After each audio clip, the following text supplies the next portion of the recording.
Very good morning students, welcome to another class.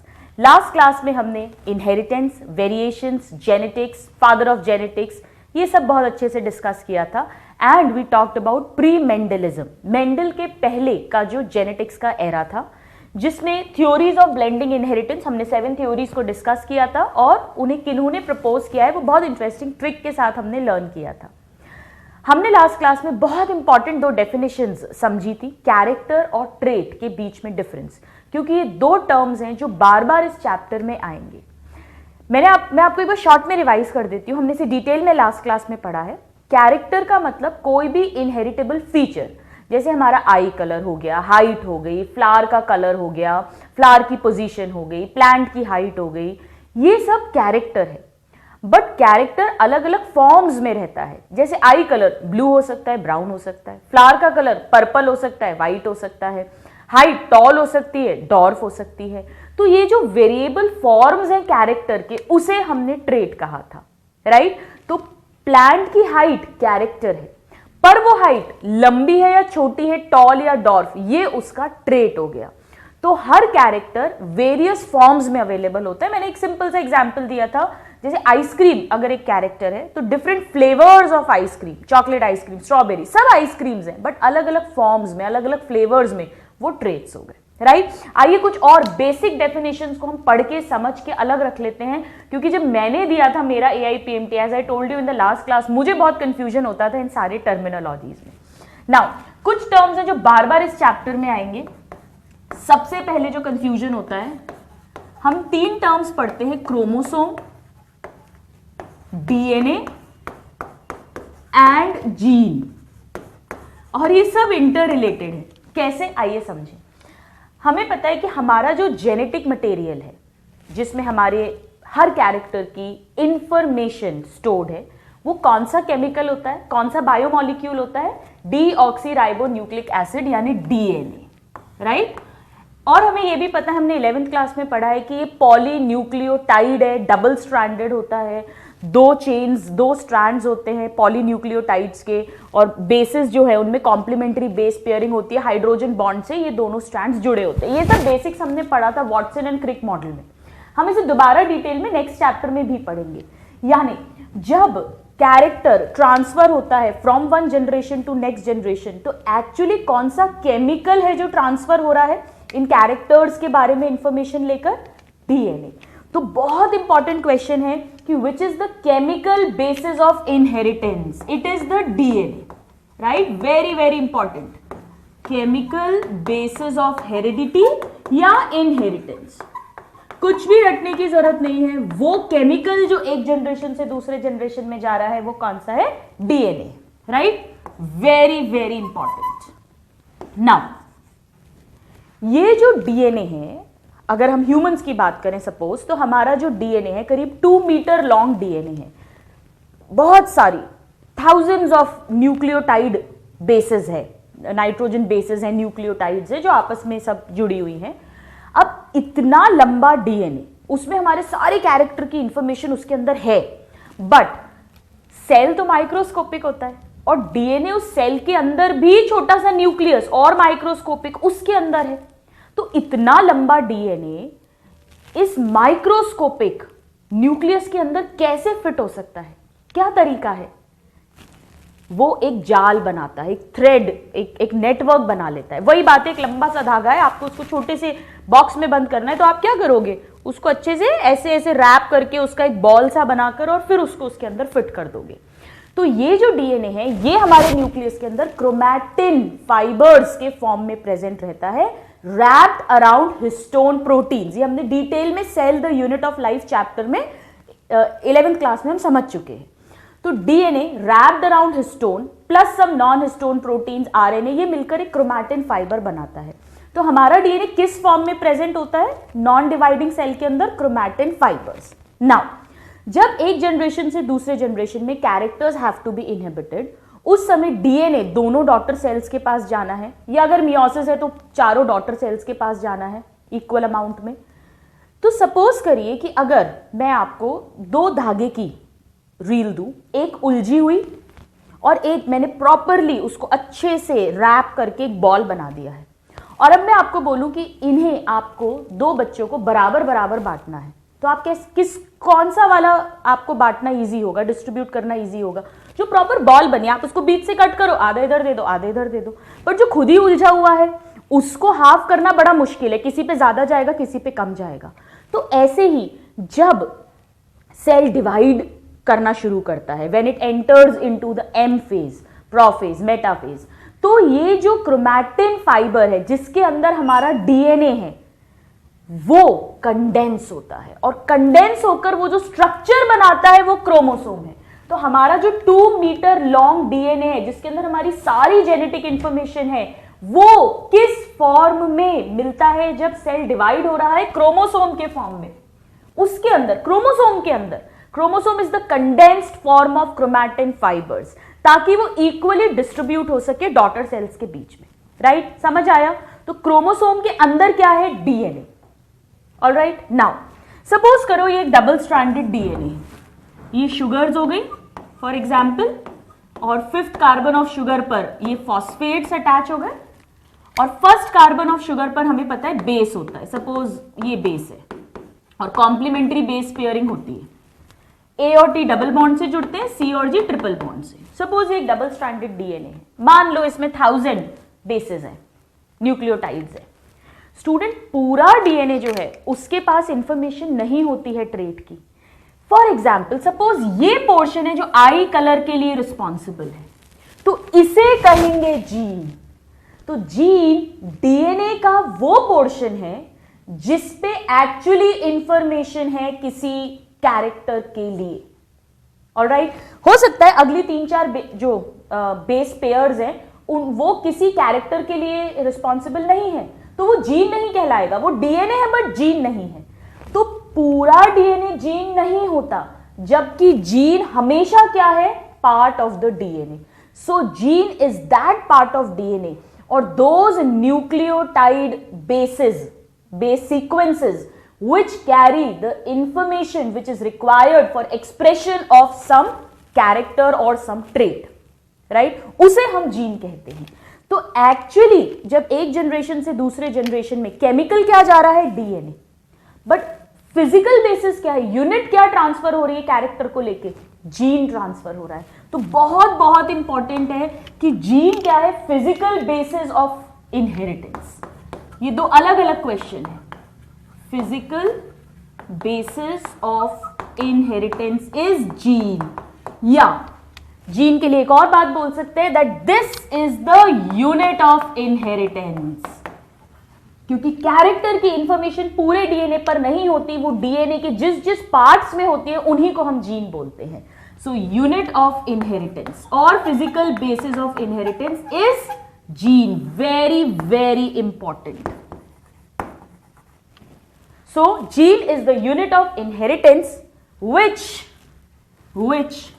carries the information required for expression of a particular trait in an organism.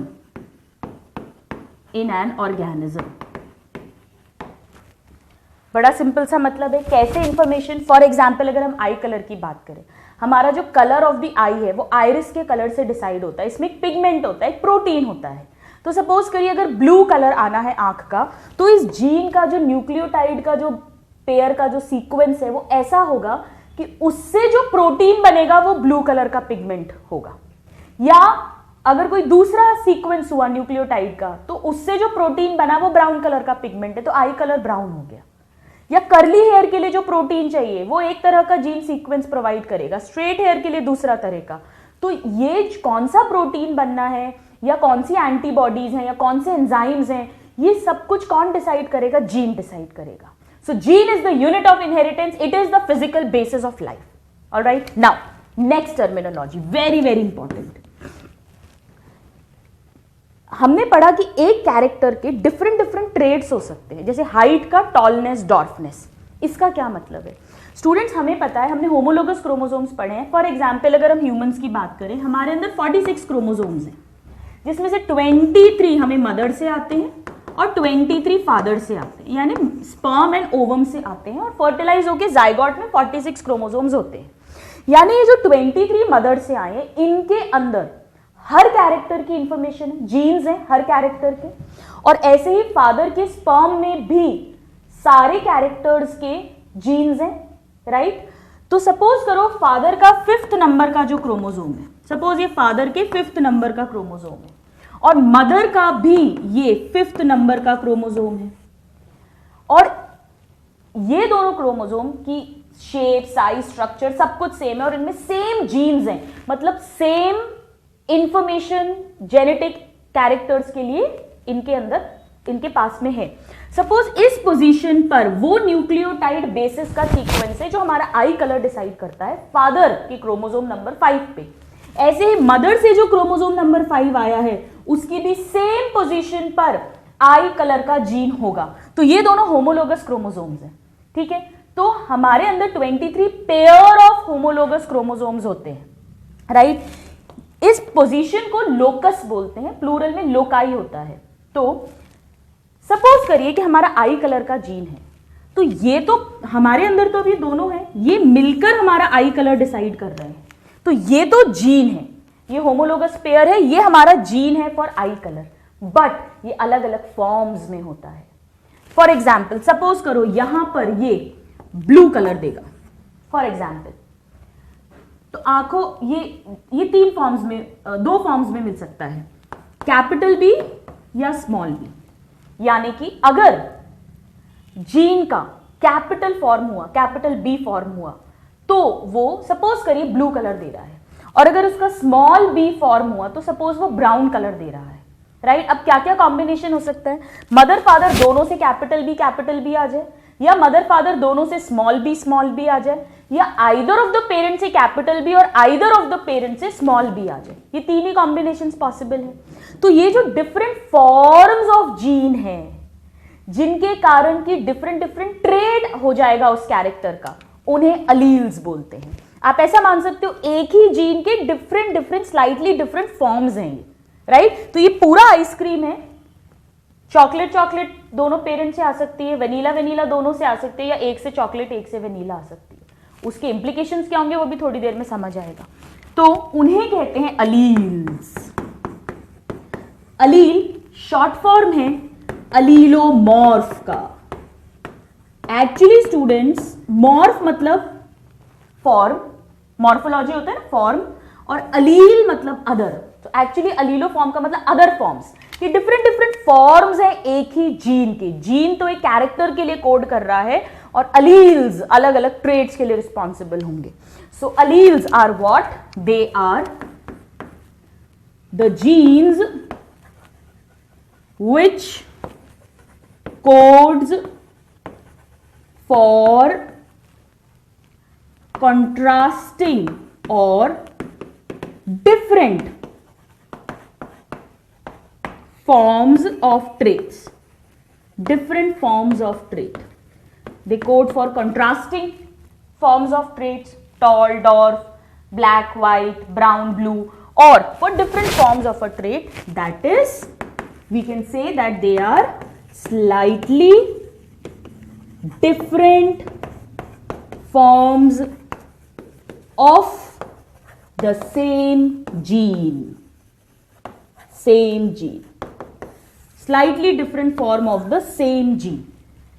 अब alleles जो हैं, ये actually Mendel ने पता कर लिया था कि कुछ ऐसी फिजिकल यूनिट है जो 1 generation to next generation pass on होती है, पर मेंडल ने उसे टर्म जीन नहीं दिया था। ये बाद में दिया, किसने, मैं आपको एक साथ बताऊंगी। मेंडल ने इसे क्या कहा था? जीन को called factor, unit factor by Mendel. हम पढ़ेंगे, अभी सिर्फ ये इंफॉर्मेशन है जो आपको पता होना चाहिए। Unit factor by Mendel, this gene very important, allele. So the different forms of a gene are called allele. Now, अब allele कैसे कैसे ट्रांसमिट हो सकते हैं? या तो दोनों कैपिटल बी हो या दोनों स्मॉल बी हो या एक कैपिटल एक स्मॉल बी हो, तो इस बेसिस पर अगर उस ऑर्गेनिज्म के अंदर, उस जाइगोट के अंदर दोनों कैपिटल या दोनों स्मॉल है यानी सेम टाइप के हैं, तो उसे हम कहते हैं होमोजाइगस। तो होमोजाइगस कंडीशन क्या है? It is a condition where both alleles of a gene, आ रहा है समझ? both alleles of a gene are similar type, तो हम उसे कहेंगे होमोजाइगस। फॉर एग्जाम्पल, अगर हम प्लांट की हाइट की बात करें, हाइट कैरेक्टर है, टॉल हो सकता है या डॉर्फ हो सकता है, तो या तो दोनों कैपिटल टी और दोनों स्मॉल टी। ठीक है, दोनों मदर फादर से कैपिटल टी या मदर फादर से स्मॉल टी। नेक्स्ट, अगर ये दोनों अलग अलग है, किसी भी एक पेरेंट से कैपिटल टी, किसी भी एक पेरेंट से स्मॉल टी, तो उसे कहते हैं हेट्रोजाइगस कंडीशन। ऐसा जाइगोट हो जाएगा heterozygous zygote. So heterozygous means when both alleles of a gene are different or dissimilar। इसका एग्जाम्पल क्या होगा? Capital T small T. Clear?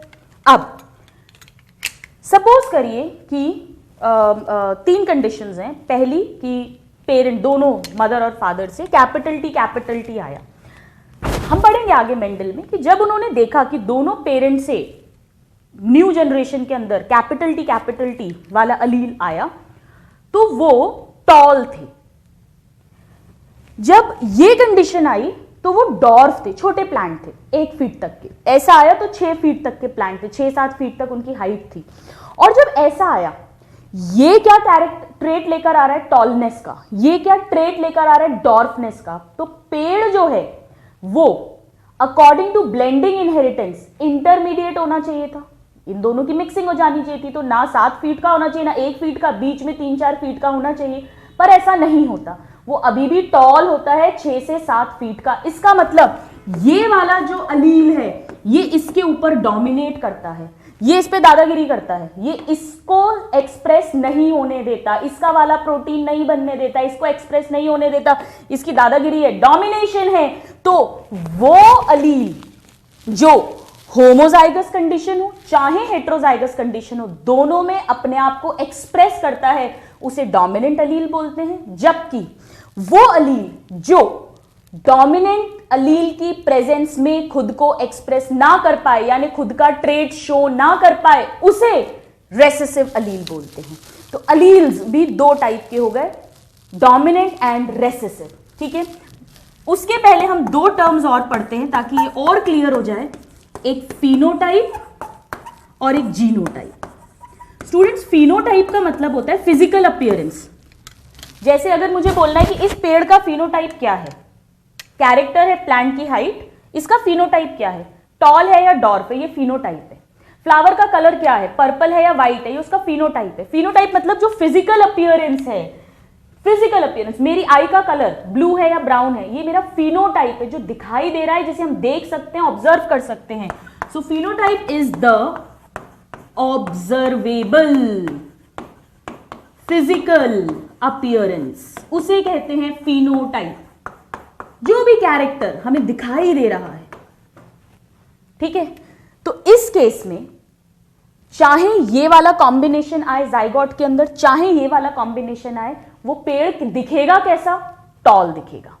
ये कॉम्बिनेशन आया तो पेड़ कैसा दिखेगा, डॉर्फ दिखेगा, बौना दिखेगा। ठीक है, अब जीनोटाइप का मतलब क्या होता है, अगर मान लो पेड़ लंबा दिख रहा है तो ये कॉम्बिनेशन भी हो सकता है आया हो, या ये कॉम्बिनेशन भी आया हो, तो दिखाई देना फिनोटाइप तो सेम है दोनों पेड़ों का, लेकिन जेनेटिक मेकअप तो अलग हो गया, अलील का कॉम्बिनेशन तो अलग है, इसे ही जीनोटाइप बोलते हैं। जीनोटाइप का मतलब होता है द जेनेटिक मेकअप और constitution of an organism, that is it's genotype, right. तो इन दोनों कंडीशन में पेड़ का फिनोटाइप सेम है बट जीनोटाइप डिफरेंट है। ऑलराइट, तो डोमिनेंट अलील वो अलील है जो चाहे होमोजाइगस कंडीशन में आए चाहे हेट्रोजाइगस कंडीशन में आए, वो अपना फिनोटाइप शो करता है, अपना अपीयरेंस शो करता है। जबकि रेसेसिव अलील वो है जो सिर्फ होमोजाइगस कंडीशन में ही अपना फिनोटाइप, अपना ट्रेट शो कर सकता है। अगर उसके साथ एक भी डोमिनेंट अलील आ गया तो वो बेचारा दब जाता है, रेसेसिव हो जाता है, छिप जाता है, right. So now let's write down the next definition, that is dominant allele and recessive allele. ये सब बहुत बहुत इंपॉर्टेंट कॉन्सेप्ट्स हैं, इसके बाद मेंडलिज्म समझने में बिल्कुल दिक्कत नहीं होगी। Dominant Aleel is the one, हम ऐसा मान सकते हैं कि अगर कोई डिसिमिलर गैमीट है, यानी इस कंडीशन में दोनों अलील्स डिफरेंट हैं, तो द अलील which express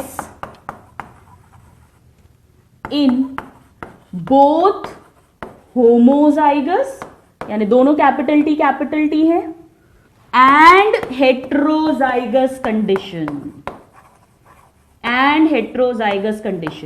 इस पर्टिकुलर केस में कैपिटल टी हो गया, ठीक है। इस पर्टिकुलर केस में capital T is dominant allele, ये एक्सप्रेस कर रहा है, यानी इसका जो ट्रेट है टॉलनेस वो आ रही है हेट्रोजाइगस कंडीशन में भी और इस वाली होमोजाइगस कंडीशन में भी।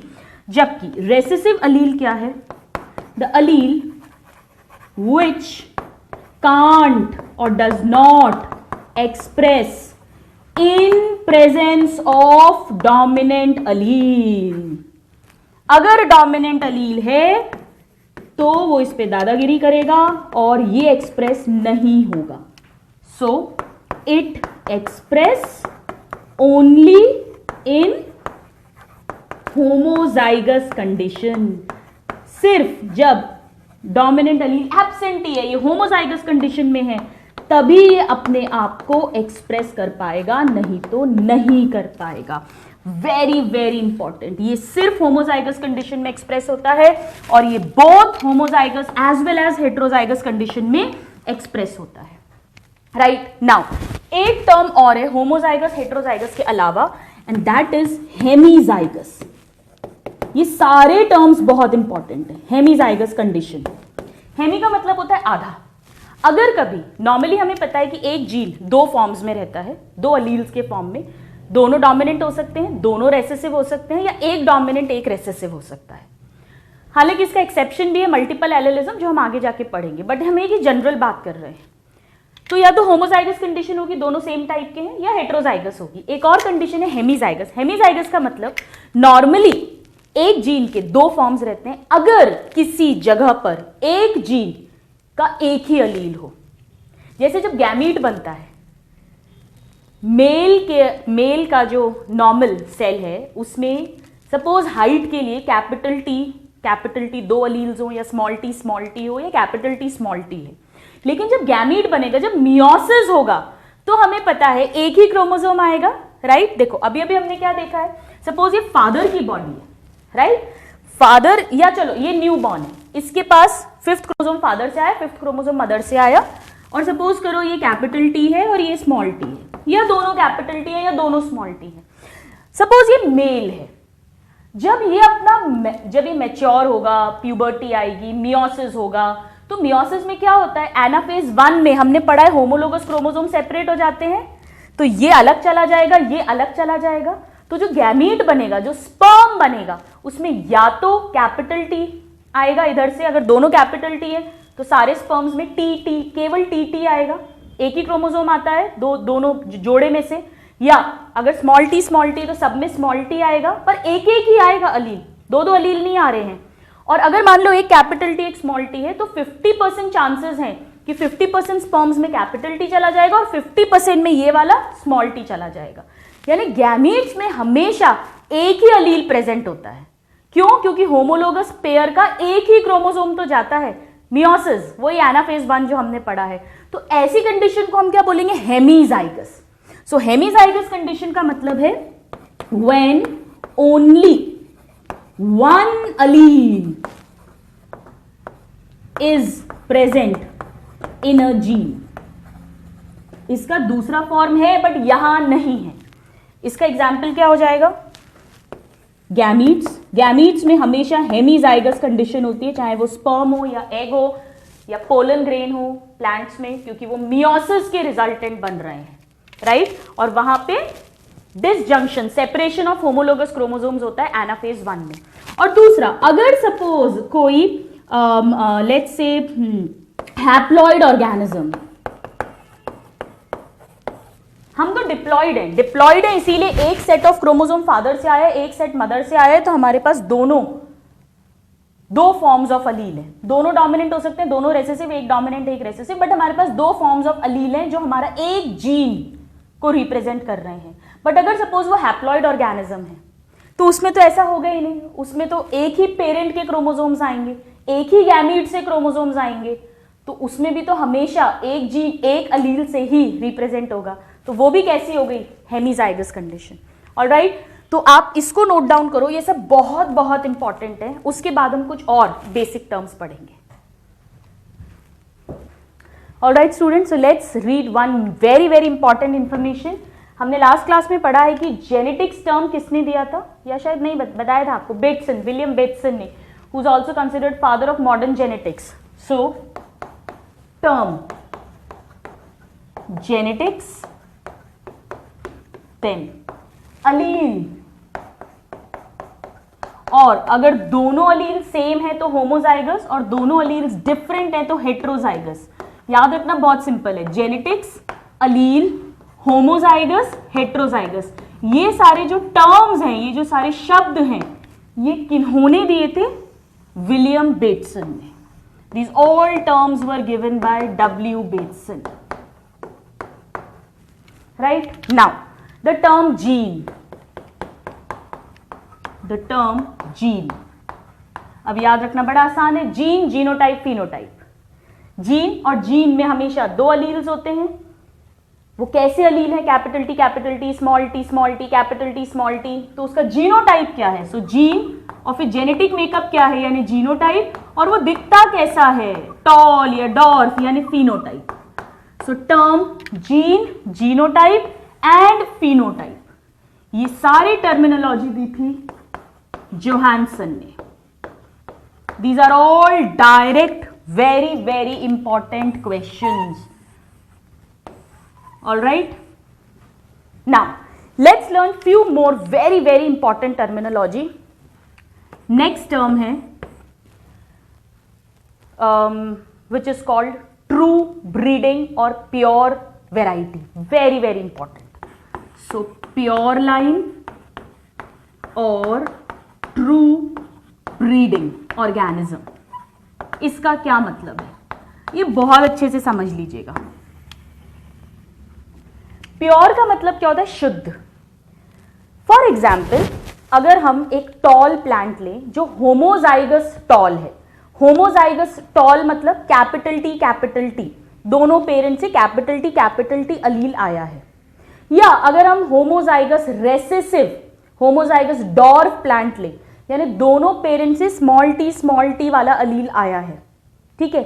अब सपोज करिए मैंने कैपिटल टी वाला प्लांट लिया और मैंने इसको क्रॉस करवाया, मतलब ये एक पेड़ है, मान लो हम इसे मेल प्लांट मान रहे हैं, और ये एक फीमेल प्लांट है, ये भी टॉल है, होमोजाइगस टॉल है, यानी दोनों अलील्स डोमिनेंट वाले अलील हैं, ठीक है।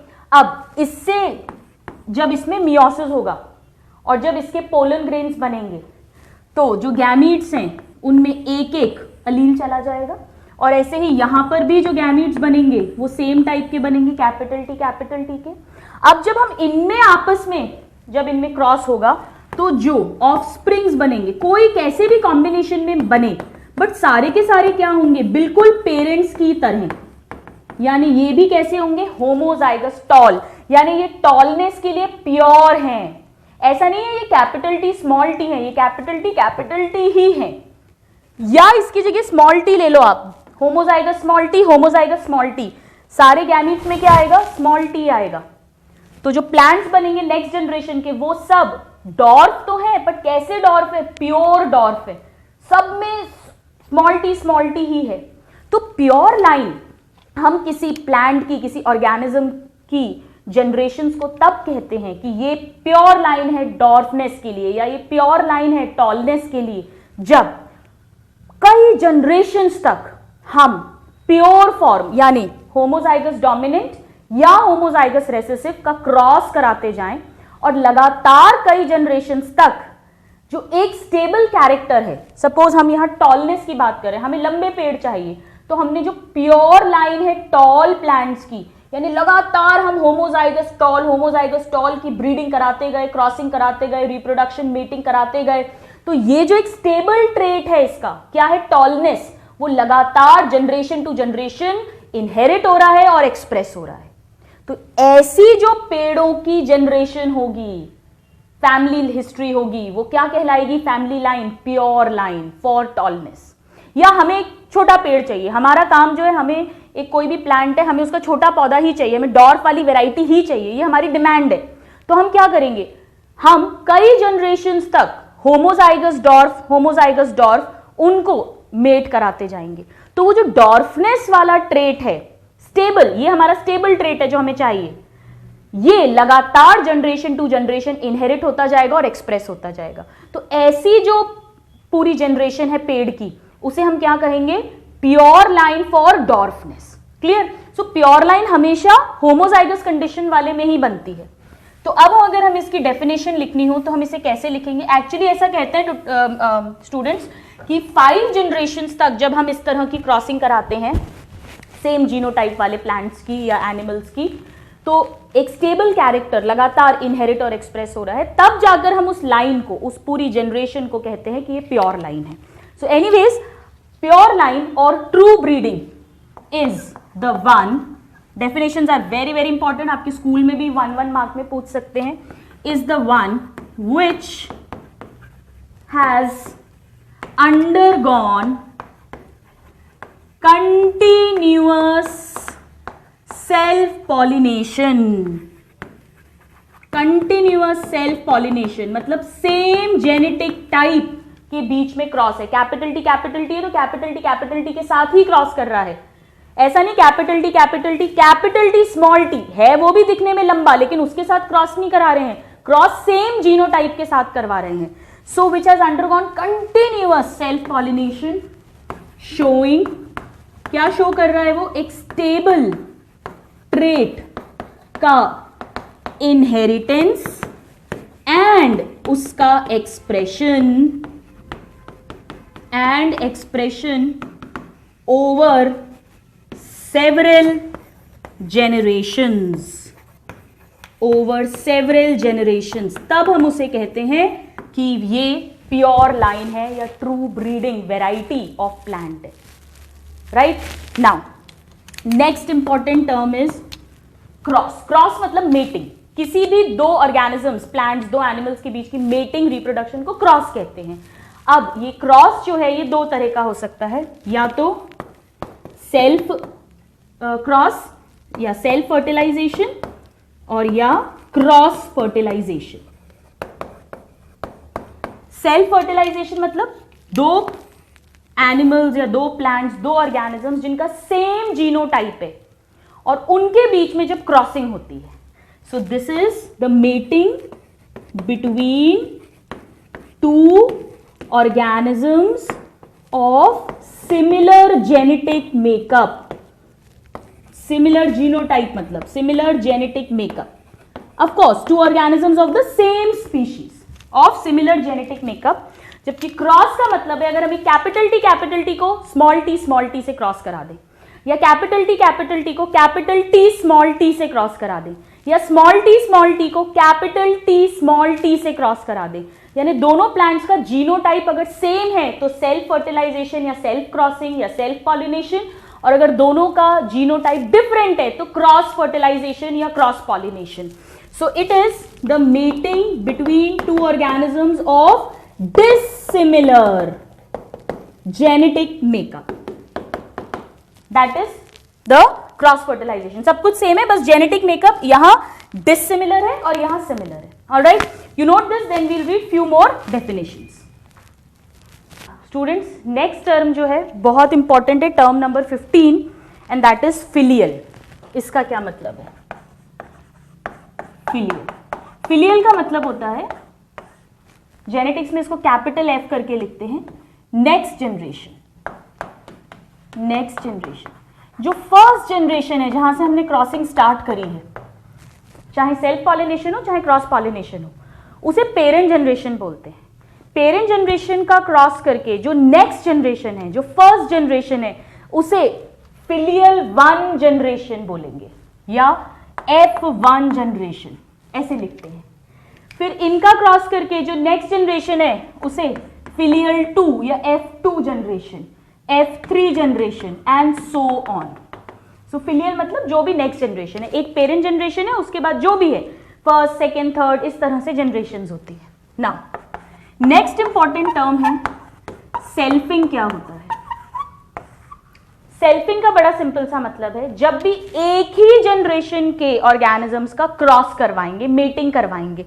जैसे फॉर एग्जाम्पल, यहां तो मैंने रिमूव कर दिया है, मैंने जब अभी आपको समझाया था कि हमने 2 पेरेंट्स का क्रॉस करवाया, राइट, उससे हमें फर्स्ट जनरेशन मिली F1 जनरेशन।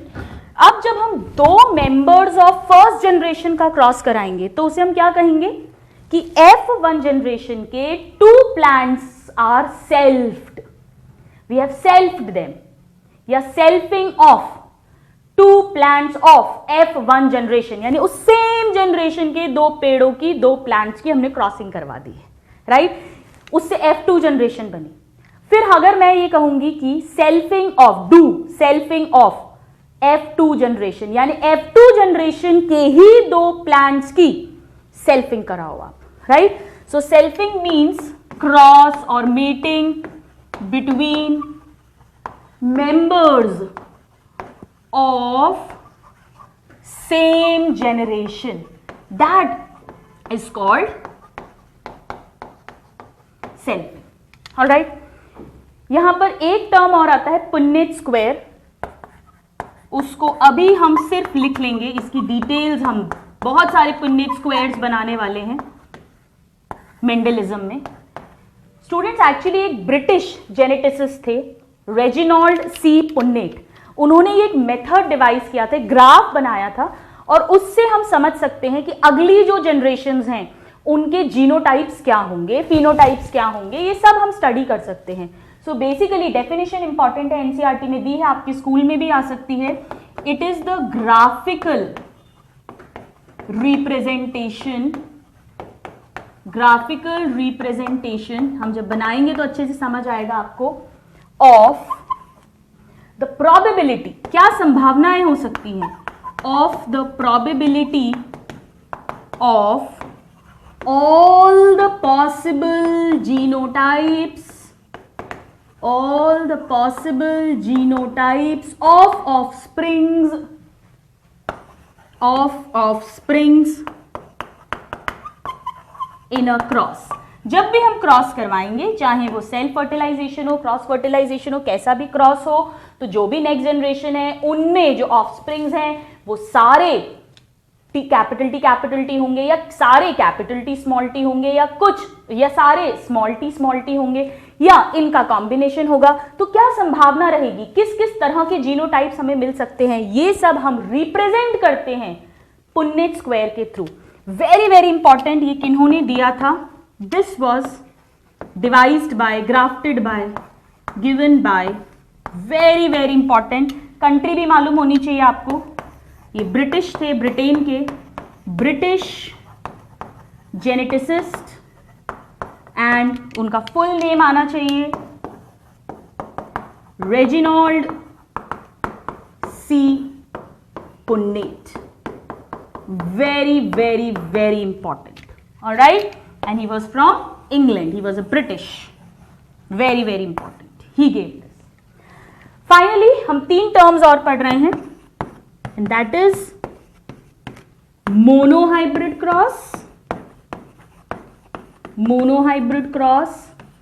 then mono मतलब single, then dihybrid मतलब di means 2, अभी मैं आपको बताती हूं इनका मतलब, और third try means 3, so try hybrid cross. Now हमें पता है स्टूडेंट्स कि कोई भी एग्जाम्पल लें, अगर हम अपना एग्जाम्पल लें तो हमारे अंदर बहुत सारे कैरेक्टर्स हैं। आई कलर है, हेयर कलर है, हाइट है, हेयर का शेप है कि कर्ली है या स्ट्रेट है, बहुत सारे कैरेक्टर्स हैं और सब कैरेक्टर्स अलग अलग ट्रेड्स के फॉर्म में एक्सप्रेस होते हैं। ब्राउन कलर ब्लू या ब्लू कलर आई, कर्ली या स्ट्रेट हेयर, ये सब। मोनोहाइब्रिड क्रॉस का मतलब है जब ऐसे किसी दो ऑर्गेनिजम्स के बीच में क्रॉस कराएं जिसमें वो ऑर्गेनिजम्स पूरे सेम है, एग्जैक्ट जेनेटिक मेकअप है, सब कुछ सेम है सिवाय एक ट्रेट के, एक कैरेक्टर के।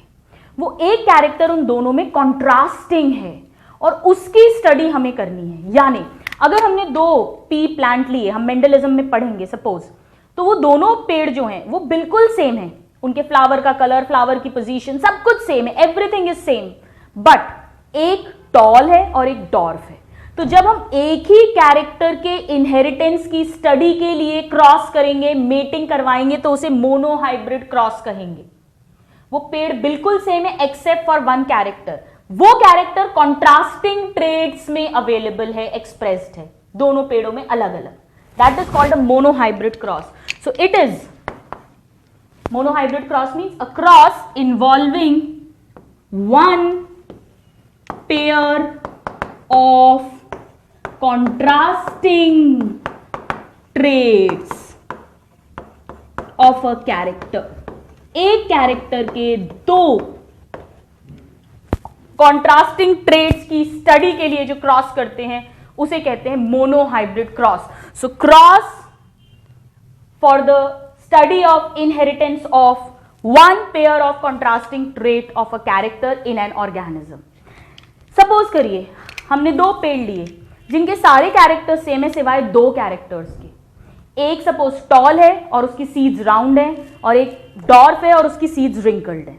तो ये दो कैरेक्टर्स डिफरेंट हो गए। तो जब हम ऐसा क्रॉस करवाएंगे to study the inheritance of two pair of contrasting traits of a character in an organism, तो उसे कहेंगे dihybrid cross.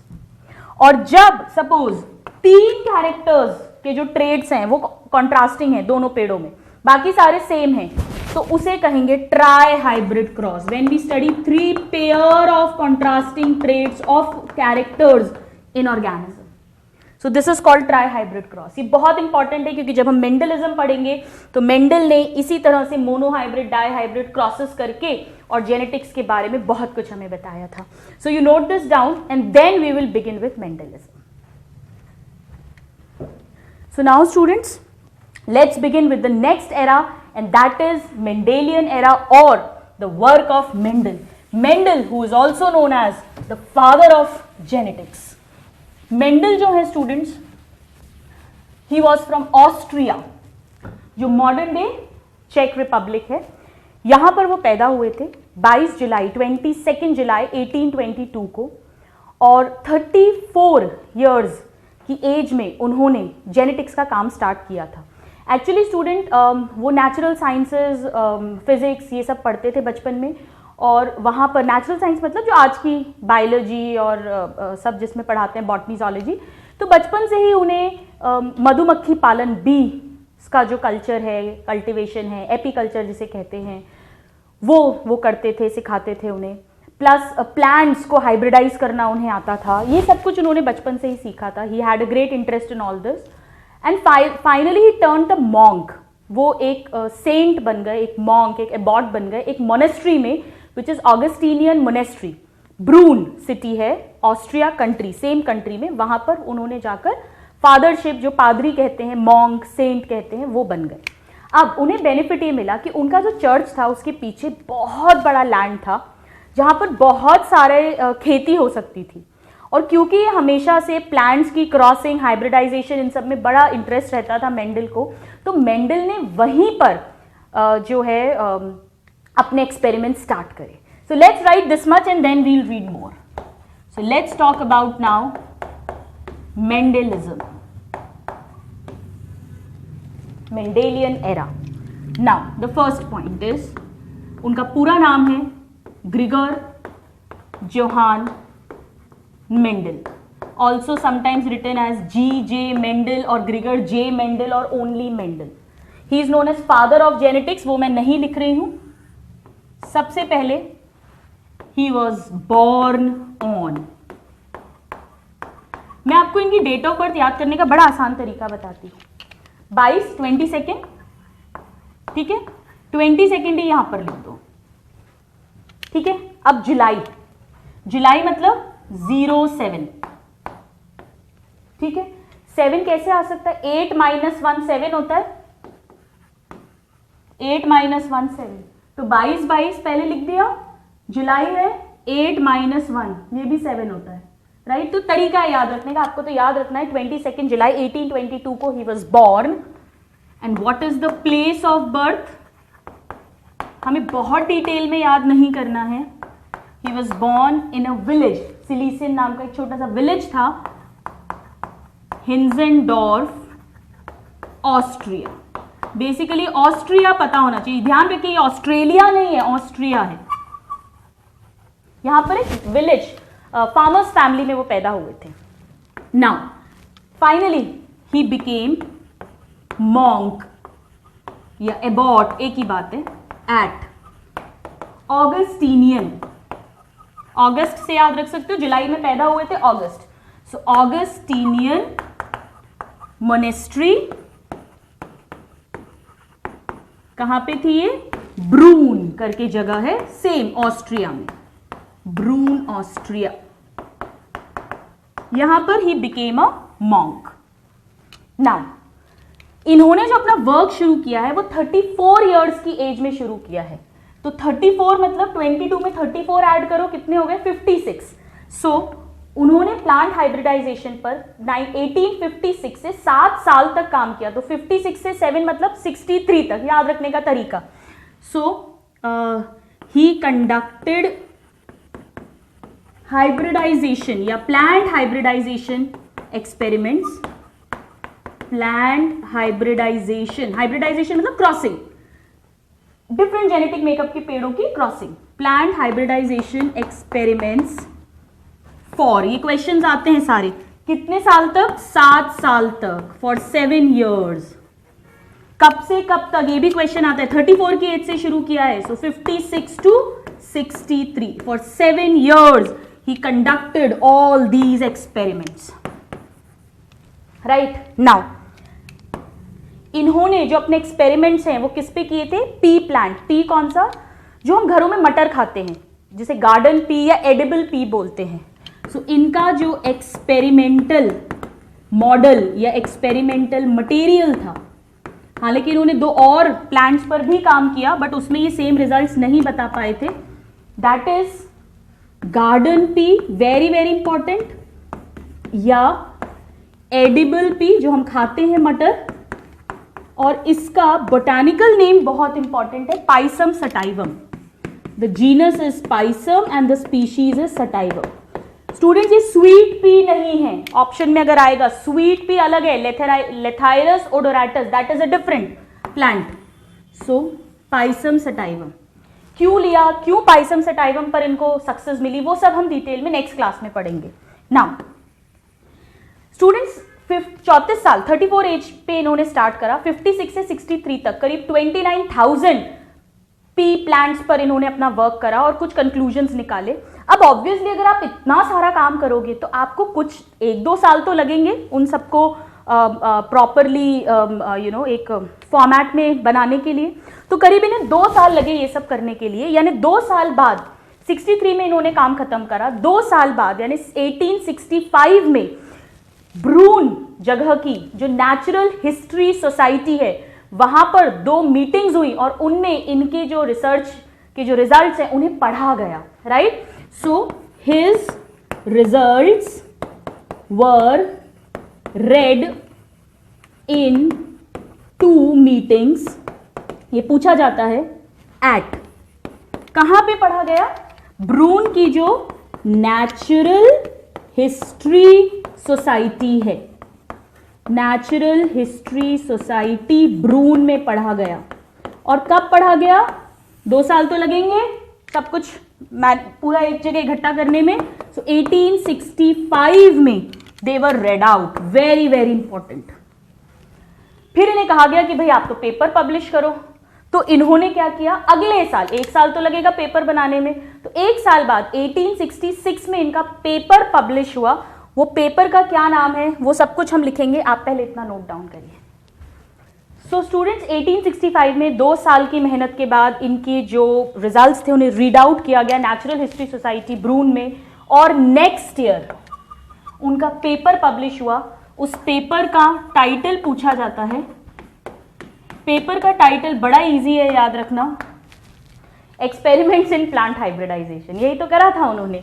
So paper was titled experiments on और इन प्लांट हाइब्रिडाइजेशन। नाम ये सब क्वेश्चंस हैं, इवन डेट ऑफ बर्थ भी पूछा जाता है। So this is the name of the paper, experiments in plant hybridization, this was the paper titled. और पेपर जो है इनका वो पब्लिश हुआ था एक जर्नल में, उस जर्नल का नाम बड़ा इजी है, सिंपल है याद रखना, ब्रून की नेचुरल हिस्ट्री सोसाइटी, यहां में पढ़ा गया था, तो proceedings of Brunn natural history society, right. So it was published at Proceedings of Broun Natural History Society, और ये अगले साल पब्लिश हुआ था, जब पढ़ा है उसके अगले साल, यानी कि कब पब्लिश हुआ था ये 1866 में, वेरी वेरी इंपॉर्टेंट। सो 56 से 63 तक इन्होंने काम किया, 7 साल तक, 65 में वो रेड आउट हुआ और 66 में वो पब्लिश हुआ। बट उन्होंने कितने एज में काम शुरू किया था, 34 की एज में, तो 34 इयर्स तक, पब्लिश होने के 34 इयर्स तक इनके काम को कोई रिकॉग्निशन नहीं मिला, किसी ने नहीं माना इनके लॉस को, इनकी कोई चर्चा नहीं हुई, and he died without recognition for his work, right. 34 years के बाद 3 अलग अलग साइंटिस्ट ने इंडिपेंडेंटली इनके वर्क को स्टडी करके कहा कि ये तो मिरेकल है, इन्होंने तो जो बातें कही हैं, they are the foundations of genetics, foundations of inheritance and basis, और उनके वर्क की रीडिस्कवरी हुई। 34 इयर्स में काम शुरू किया था और पब्लिश होने के 34 इयर्स बाद, इसमें 34 ऐड करोगे तो 1900 हो जाएगा, 1900 में इनका वर्क जो है वो रीडिस्कवर हुआ। बट उसके पहले ही डाइड इन 1884, ये भी पूछा जाता है उनका डेथ ईयर, और क्यों डेथ हुई थी ये भी पूछा जाता है स्टूडेंट्स, क्रॉनिक नेफ्राइटिस, नेफ्राइटिस मतलब किडनी फेलियर, किडनी डिजीज के कारण, तो या तो डिजीज का नाम होगा या सिर्फ किडनी डिजीज, तो भी हमें आना चाहिए। और फिर he died without getting recognition for his work, recognition for his work, बिना उनकी काम को कोई तवज्जो मिले, he died, he passed away, and then his work was rediscovered. So next is very very important, rediscovery of Mendel's work. Publish होने के 34 years के बाद, तब तक तो वो he was already passed away, he was dead, तब जाकर उनका वर्क रीडिस्कवर हुआ by 3 scientists, very very important, independently. ये भी बड़ा इंपॉर्टेंट है, ऐसा नहीं है कि ये तीनों एक साथ काम कर रहे थे, ये तीनों इंडिपेंडेंटली काम कर रहे थे और तीनों ने इनके वर्क को रीडिस्कवर किया। अब इन तीनों साइंटिस्ट के नाम बहुत बहुत बहुत इंपॉर्टेंट हैं, 1, 2 and 3। पहले साइंटिस्ट हैं कार्ल कॉरेंस। इनफैक्ट मेंडल ने कोई लॉ, कोई नियम नहीं दिया था, मेंडल को तो बस जो दिखा था रिजल्ट्स वो लिख गए थे एक जनरलाइजेशंस की तरह। कार्ल कॉरेंस हैं जिन्होंने फिर इनके वो जो जनरलाइजेशंस थे उन्हें लॉज का नाम दिया, लॉज में फ्रेम किया। So first scientist is Carl Correns, ये जर्मनी के थे and he worked on maize plant, maize मक्के पे इन्होंने काम किया था। सेकेंड इज ह्यूगो डिवरेज। ह्यूगो डिवरेज के बारे में हम एवोल्यूशन चैप्टर में भी पढ़ेंगे, म्यूटेशन थ्योरी में। एच से ह्यूगो डिवरेज, एच से Holland, he was from Holland, और इन्होंने काम किया था इवनिंग प्राइमरोज प्लांट पर, उन पे हाइब्रिडाइजेशंस किए थे, इवनिंग प्राइमरोज प्लांट, ये सब प्लांट्स हैं जिन पर काम किया है। And last but not the least, नाम बहुत लंबा है, एरिक वॉन शेरमैक, इसमें टी साइलेंट है students, session egg, session egg. कुछ भी याद नहीं रहे तो ये याद रहना चाहिए, शेरमैक, इतने से भी काम चलेगा। So Erich von Tschermak Seysenegg, and he was from the same country as Mendel, यानी ऑस्ट्रिया। और इन्होंने कोई एक पर्टिकुलर प्लांट पे काम नहीं किया, ये बहुत सारे डिफरेंट फ्लावरिंग प्लांट्स पर काम कर रहे थे। और इन तीनों ने देखा कि मेंडल का वर्क कितना ऑथेंटिक, कितना यूजफुल है, और फिर उसको रीडिस्कवर किया इन 1900। Very very important. तो 34 इयर्स की एज में, 1900 AD, 34 इयर्स की एज में उन्होंने वर्क शुरू किया। 56 में 63, 7 साल तक काम किया। 2 साल बाद फर्स्ट रीडिंग हुई 65 में, 66 में पब्लिश हुआ, और पब्लिश होने के 34 इयर्स बाद यानी 1900 में रीडिस्कवरी हुई। राइट? अब यहां पर एक और बहुत इंपॉर्टेंट पॉइंट है, ह्यूगो डे व्रिस जो थे, इन्हें ये पेपर मिल गया था, एक्सपेरिमेंट्स इन प्लांट हाइब्रिडाइजेशन, और उन्होंने फिर इस पेपर को एक बहुत ही रेप्यूटेड, एक वाइड सर्कुलेशन वाले मैगजीन पब्लिकेशन में रीपब्लिश किया। तो ये क्वेश्चन भी आता है, मैं लिख देती हूं, 1901, अगले साल, डिस्कवर करने के अगले साल। सो ह्यूगो डे व्रिस जो थे, इन्होंने republished his paper, Mendel's paper in, ये सारे क्वेश्चंस हैं, 1901 of course AD, in journal Flora. इस जर्नल का नाम भी पूछते हैं, फ्लोरा जर्नल में या मैगजीन में इन्होंने मेंडल के पेपर को रीपब्लिश किया था। अब हम एक ट्रिक लिख लेंगे इन तीनों साइंटिस्ट का नाम याद करने के लिए। Right? So it's very easy, let me just tell you. See 22 जुलाई 8 - 1 7, ये बर्थ ईयर हो गया।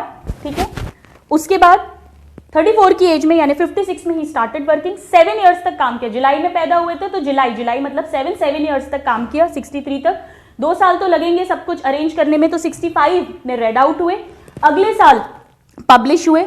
34 की एज में काम शुरू किया था, 34 इयर्स बाद, पब्लिश होने के 34 इयर्स बाद 1900 में रीडिस्कवरी हुई। राइट? और 1884 में he died without getting recognition. हम नेक्स्ट क्लास में पढ़ेंगे कि क्यों मेंडल को रिकॉग्निशन नहीं मिला, क्यों मेंडल सक्सेस हुए, और क्यों मेंडल ने पी प्लांट को ही चूज करा। राइट? आप इसे नोट डाउन करिए, फिर हम एक ट्रिक लिखेंगे इन तीनों साइंटिस्ट का नाम लर्न करने के लिए। So students, let's write down a very simple trick, and the trick is for rediscovery, rediscoverers हम कह सकते हैं, for rediscoverers of Mendel's work, Mendel's work। Trick बड़ी सिंपल है। केमिस्ट्री का टेस्ट कैसा होता है? फिजिक्स केमिस्ट्री का टेस्ट तो हमेशा ही हार्ड होता है, बस यही हमारी ट्रिक है। केमिस्ट्री टेस्ट was hard, हमेशा ही हार्ड होता है। So chemistry test for hard, this is the trick। Now let's see। C मतलब Carl Correns, he was a GM, general manager, मतलब he was from Germany and he worked on maize। Now T मतलब शेरमैक, T से शेरमैक, he was from Austria, same country as Mendel was। And H means Hugo de Vries, H से Hugo, H से Holland, he was from Holland। Alright, so these were the 3 scientists। So आज की class में हमने कुछ बहुत important terms learn किए, जिन पे 1 मार्क पे डेफिनेशंस आ सकती हैं, जो बहुत बेसिक्स हैं, इसे अच्छे से पढ़ के समझ के आइएगा। नेक्स्ट क्लास में हम स्टार्ट करेंगे मेंडल के नॉन रिकॉग्नाइजेशन के कारण, मेंडल की सक्सेस के कारण, मेंडल ने पी प्लांट को ही क्यों चूज किया, और फिर कैसे मेंडल ने वर्क किया, क्या उनकी स्ट्रैटेजी थी, क्या उनकी टेक्निक थी। See you in the next class. Till then a very happy learning and have a good day. Thank you.